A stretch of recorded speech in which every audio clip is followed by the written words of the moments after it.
నిన్న గుడివాడ అమర్నాథ్ మాట్లాడుతూ ఇది ఇంటర్వెల్ బ్యాంక్ మాత్రమే, సినిమా మామూలుగా ఉండదు, క్లైమాక్స్ అదిరిపోతుంది అనే మాట అయితే అంటున్నారు కదా, దాన్ని ఎలా చూడాలంటారు?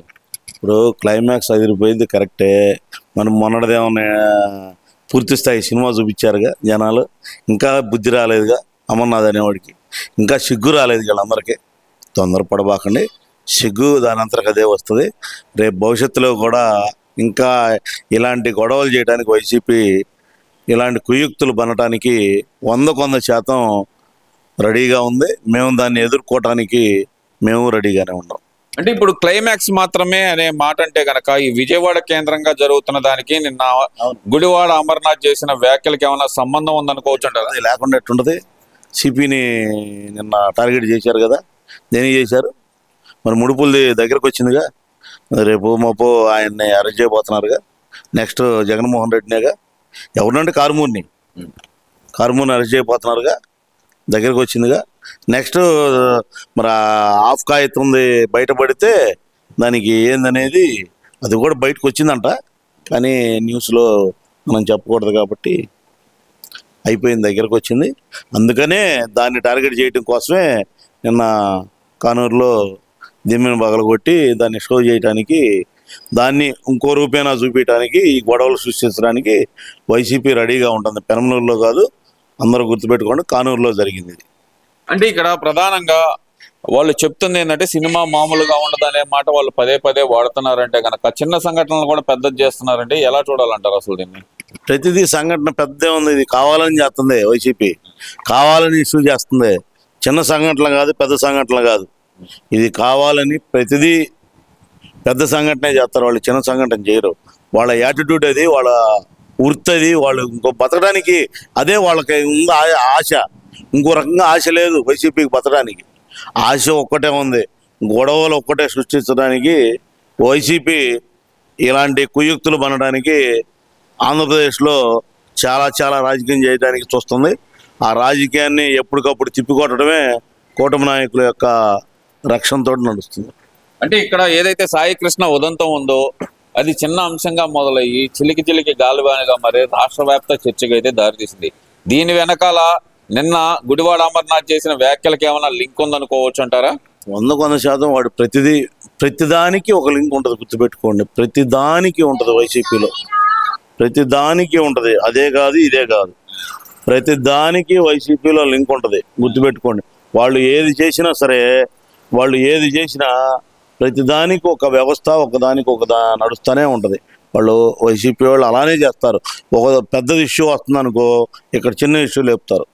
చిన్న విషయం ఉందనుకో, దాన్ని పెద్దదిగా చేయడానికి వైసీపీ కుయుక్తులు పన్నుతూ ఉంటుంది. చూడరాదు మరి సిపి గారు ఏం చేశారు? నేను రాజశేఖర్ గారికి ఎంతమంది నాగరాజు గారికి సపోర్ట్ చేశారు జనం? ప్రజలేగా, ఆడవాళ్ళు వెళ్ళి సపోర్ట్ చేశారు. సార్ మీరుంటే బాగుంటుంది, మీరు ఉండండి సార్ అని దండాలు దశకాలు పెట్టారు. అయినా కూటమి ప్రభుత్వం ఏం చేసింది? విచారణ చేస్తున్నాం అని చెప్పింది. అలానే ఉంటుంది మా నాయకత్వంలో, మా కూటమి ప్రభుత్వం యొక్క ధర్మం అలానే పోద్ది. కానీ మీరు ప్రతిదానికి గెలటం, అక్కడ పుణుబడిందో లేదో చూసుకోండి, ఆ పుణుని పెద్ద చేద్దామని చూడటమే వైసీపీ యొక్క నైజం. వైసీపీ భవిష్యత్తులో ఇలాంటి ఎన్నో చేయబోతుంది. దాన్ని ఎదుర్కోవడానికి తెలుగుదేశం పార్టీ కార్యకర్తలు కానీ కూటమి నాయకులు 100% రెడీగా ఉన్నారు. ఎందుకంటే నిన్న సాయి విషయంలోనే ప్రతిదానికి వాళ్ళు ఏది చేద్దాం అనుకున్నా మనం దానికి అడ్డుకట్ట వేస్తూ వస్తున్నాం. భవిష్యత్తులో కూడా మనం అలానే ఉండాలని కోరుకుంటున్నాం. అంటే ఇక్కడ ఇంకో విషయం కానీ తీసుకుంటే గనక ఇక్కడ ప్రతి దాంట్లో పవన్ కళ్యాణ్ ఇంక్లూడ్ చేయాలని చూస్తున్నారు. అసలు ప్రతి దానికి పవన్ కళ్యాణ్ ఇంక్లూడ్ చేయాలని చూస్తున్నారు. అసలు ఎందుకు అంటున్నారా? ఎందుకు అనుకోవచ్చు? పవన్ కళ్యాణ్ గారు ఘాటు వ్యాఖ్యలు చేశారుగా, ఒకసారి చెప్పేశారుగా, మా నాయకులైనా సరే ఇంకొకళ్ళైనా సరే తాట తీస్తామని చెప్పారుగా. ఎందుకు చెప్పారు ఆ మాట? ఇలాంటి ప్రతిదానికి పవన్ కళ్యాణ్ గారిని మాట్లాడితే నువ్వు ఇది నువ్వు తోపు నువ్వు తురం అని అనలేక ప్రతిదాన్ని గిలుతున్నారు. అందుకనే పవన్ కళ్యాణ్ గారు పర్టికులర్గా పేరు పెట్టి వైసీపీ రౌడీ షీటర్లందరినీ తాట తీస్తానని చెప్పాడు. ఇప్పుడు అది కాకుండా సాయి కృష్ణ వ్యవహారంలో పవన్ కళ్యాణ్ గారు చేసిన వ్యాఖ్యలు కూడా కొంచెం హాట్ టాపిక్ గా మారి, ఒక రౌడీ షీటరు లేదంటే ఒక నేరాలు చేసిన వాడు మా కులస్తుడు అయితే నేను సపోర్ట్ చేయాలంటూ ఆయన చేసిన వ్యాఖ్యలను ఎలా చూడాలంటే? ఏం చెప్పాడు? కులం ప్రధానికి తీసుకురావద్దని చెబుతున్నాడు. కులానికి నేను పార్టీ పెట్టలేదని చెప్పాడు. అవును. అవును కదా, కులానికి నేను పార్టీ పెట్టలేదని చెప్పాడు. కులంతో సంబంధం లేదని చెప్పాడు. జనసేన అనేది కాపులు అనుకుంటున్నారు, కాపులు కాదు. ఇది మానవత్వంతో కూడిన ప్రతి ఒక్కళ్ళకే మనం పనిచేయడానికి పెట్టిన పార్టీ. ఇది కులానికి ఏ విధమైన సంబంధం లేదు. 100% అతను చెప్పాడు. అతను ఎందుకు చెప్పాడు? ఈ సాయికి దాని కేసులోనే చెప్పాడు. ఆ కేసుకి ప్రతిదానికి కులం అంటించి కులాన్ని ఆపాదించొద్దు, కులం అసలు నాకు లేదు, నేను కులాంక సంబంధం లేదు, ప్రతిదానికి అదే చెబుతున్నా. వైసీపీ వాళ్ళు కాపులు కాపులు కాపులు కాపులు. మరి నిన్న మొన్న 10 రోజుల కిందట పదవులు వేశారుగా. అవును, పదవులు వేశారుగా. 6 7 పేర్లో ప్రతి ఒక్కళ్ళ పేరు రెడ్డేగా. మరి ఆ రోజు కాపు గుర్తు రాలేదా మీ అందరికీ? ఎందుకని మరి పదవి వేసేటప్పుడేమో కాపులు గుర్తురారు, కమ్మాళ్ళు గుర్తురారు, ఇంకోళ్ళు గుర్తురారు, రెడ్లే గుర్తుకొస్తారు. మరి మీరేమో మమ్మల్ని ఆపాదించడానికి ప్రతిదానికి ఇది చేశారు, అది చేశారు, డిఎస్సిలో కొంతమంది కమ్మాళ్ళకి వేశారు. అది వివరణ ఇచ్చుకోవడానికే సరిపోతుంది కుటుంబ ప్రభుత్వానికి. ప్రతిదానికి ఎలిగేషన్ చేయటం, ఆ ఎలిగేషన్ మేము తుడుచుకోవటం, మొహం మీద పేడదలితే అది మేము కడుక్కోవడమే సరిపోతుంది. ఇదే వైసీపీ వాళ్ళు మేము అభివృద్ధి చేయాలని కోరుకుంటున్నాం, రాండి మాతో కలిసి ప్రయాణం చేయండి అంటున్నాం. రావటానికి వాళ్ళకి అది చేత కాదు, అది తెలియదు. చేత కాదు, తెలియదు అది వాళ్ళకి. అంటే ఇక్కడ చిన్న విషయాన్నే పెద్ద చేసిన ఈ వైసీపీ నాయకులు అంటే ఒక తల్లి బాధగొని గురించి చిన్నదనం చేస్తున్నాను కాదు, మరి సినిమా వేరే లెవెల్లో ఉండిద్దంటూ గుడివాడ అమర్నాథ్ ఇచ్చిన హింట్కి ఎలా చూడాలంటారు? ఏం ప్లాన్ చేయబోతున్నారు అనుకోవచ్చు అంటారు? విధ్వంసం ప్లాన్ చేస్తున్నారా, లేదంటే గనక వీళ్ళు మళ్ళీ పాదయాత్ర అంటూ హడావుడి చేయబోతున్నారు అనుకోవచ్చు అంటారా? నాకు తెలిసి పాదయాత్రే చేస్తారు, ఇంకోటి ఏం చేయలేరు వాళ్ళు, ఇంకోటి ఏం చేయలేరు. ఎందుకంటే కుటుంబ ప్రభుత్వం ఎంతో అప్రమత్తంతో, ఎంతో నిజాయితీతోటి ప్రతి ఒక్కదాన్ని తిప్పి కొడతా చూస్తున్నాం మనం. దీంట్లో వాళ్ళు క్లైమాక్స్ అంటున్నారు కదా, క్లైమాక్స్లో హీరో వస్తాడు, హీరో వచ్చి క్లైమాక్స్ని పూర్తి చేస్తాడు. వాళ్ళు అదే అంటున్నారు, 14 రీల్స్ దాకా ఆ హీరోనే కుటుంబ ప్రభుత్వం దిగబోతుంది, గుర్తుపెట్టుకోండి. మీకు పక్కాగా హీరోగా కుటుంబ ప్రభుత్వం చేయబోతుంది, చేయటానికి రెడీగా ఉంది. మీరు అందుకనే భయపడి ఇవాళ సిపి గారిని తీసుకొచ్చారు, మన నాగరాజుని చేయించారు.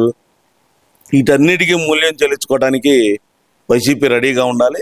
దానికి తోడు జగన్మోహన్ రెడ్డికి త్వరలో అరెస్ట్కి, అంటే ఇప్పుడు దాని నుంచి డైవర్ట్ చేయడానికి, ఆ నోటీసుల నుంచి డైవర్ట్ చేయడానికి ఇదంతా అంటారా? అదే ప్రతిదీ జగన్మోహన్ రెడ్డికి ఏదైనా వస్తుంది అంటే దాన్ని డైవర్ట్ చేయడానికి ఇంకో రూపేణ చూపిస్తారు వాళ్ళు.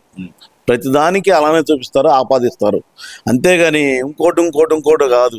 ప్రతిదానికి వైసీపీ తానా అంటే తందానా అని ప్రతిదీ చిన్నది ఏదైనా జరిగినా సరే అది కాపులుగానో లేకపోతే ఇంకో కులానికి అంటగట్టడం, అది మేము దాన్ని సరి చేసుకోవటం.